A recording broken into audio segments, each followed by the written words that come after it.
All right. A former CBS correspondent speaking out against bias in the media in an interview that she herself described as, quote, professional suicide.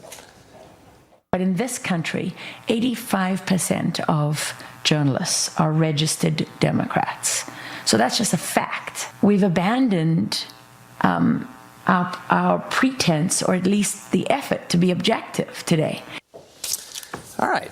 That's her perspective. Is she right on this? Has the media abandoned objectivity in the age of Donald Trump? Joining me now to discuss is the president of District Media Group, Beverly Hallberg. Thanks for coming on this morning. When you talk to people, it does seem that a lot of the faith and trust in the media has eroded over the last 2 to 3 years. What do you think of her comments?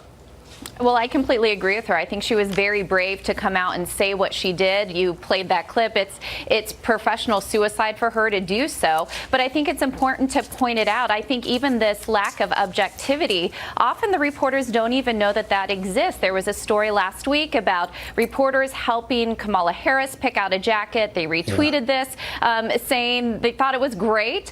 Didn't see any problem with this potentially crossing the line and helping a candidate. I mean, what's next? Are they going to help her with debate prep? So they often don't even aware or aren't even aware that they are doing this. Yeah. You look at the coverage of the president. When you talk about the media coverage of this president, about 90% of the coverage, according to the Media Research Center, is negative, 90% negative. This all kind of started with, if you remember that those comments by Jill Abramson of the New York Times, a former editor for the New York Times, and she said that they've really lost their way in all of this.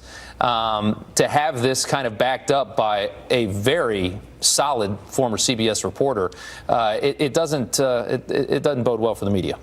And one example that's current when it comes to President Trump is, of course, this declaration of a national emergency. Something that's hasn't been covered or wasn't covered as much was that President Obama actually built 97 miles of a border wall. He actually did declare a crisis at the border and asked for funding. But yet newspapers never asked whether or not that crisis really existed when President Obama called it that. But of course, when the president does, President Trump, that's something that they dig into. Is there really a crisis? Is there really a national emergency? So they're always fighting against what he says, always trying to prove him wrong. And the amount of times that he is called a liar. Now, I do think the president has some credibility issues on occasion. It's right to point out inaccuracies, but he never even gets a fair shake. Let me ask you this. I mean, it seemed as though the president set a trap for the media in a lot of ways. He went after them so hard, was so insulting of our national media.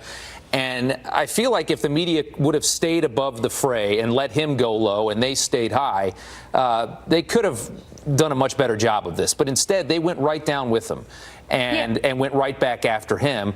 And in the end, the media loses most of the credibility. He's still the president. What do you think about that? Yeah, I often don't like the way that President Trump uses his rhetoric. So I agree with many people who think that maybe he should lay off Twitter a little bit, shouldn't say things the way that he does, shouldn't name call.